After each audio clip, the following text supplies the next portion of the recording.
ఈరోజు ఫోటోషాప్లో colour balance, colour replace గురించి తెలుసుకుందాం.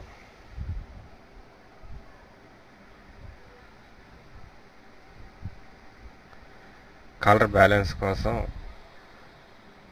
ఇక్కడ నేను ఒక ఫ్లవర్ని సెలెక్ట్ చేశాను. ముందుగా మనం ఎక్కడైతే కలర్ బ్యాలెన్స్ చేయాలనుకుంటున్నామో ఆ ప్లేస్ని సెలెక్ట్ చేయాలి. ఇప్పుడు ఇమేజ్లో మెయిన్ మెనూలో ఇమేజ్లోకి వెళ్ళి అడ్జస్ట్మెంట్లో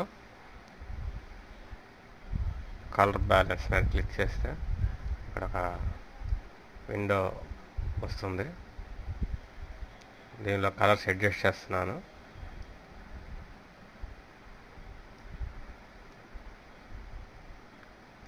ఇక కలర్ చేంజ్ అవ్వడానికి గమనించవచ్చు.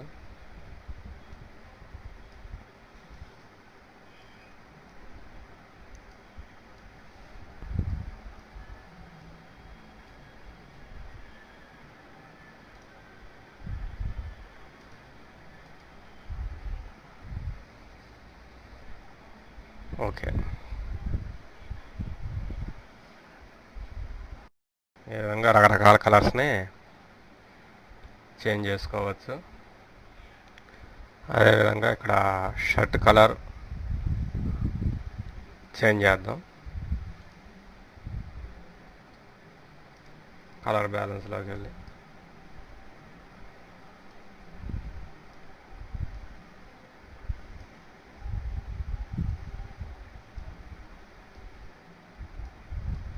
ఈ విధంగా షర్ట్ కలర్స్ను కూడా మనం మార్చుకోవచ్చు.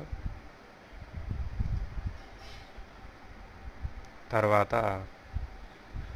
ఇందాక సెలక్షన్ చేసి కలర్ బ్యాలెన్స్ చేసి ఇప్పుడు సెలక్షన్ చేయకుండా కలర్ని రీప్లేస్ ఎలా చేయాలో తెలుసుకుందాం. ఇమేజ్లోకి వెళ్ళి అడ్జస్ట్మెంట్లో రీప్లేస్ కలర్ మీద క్లిక్ చేశాను.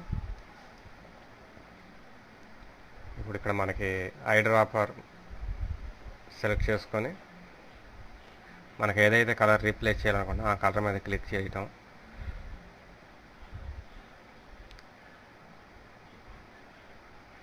ఇక్కడ మనకి కలర్ రెడ్ కలర్ రావడానికి ఇక్కడ గమనించవచ్చు. ఇప్పుడు ఈ కలర్స్ని చేంజ్ చేద్దాం. ఈ ఫ్యూజినెస్ కూడా మ్యాక్సిమం ఉండేటట్టుగా సెట్ చేయండి. ఇక్కడ 200 ఉంది.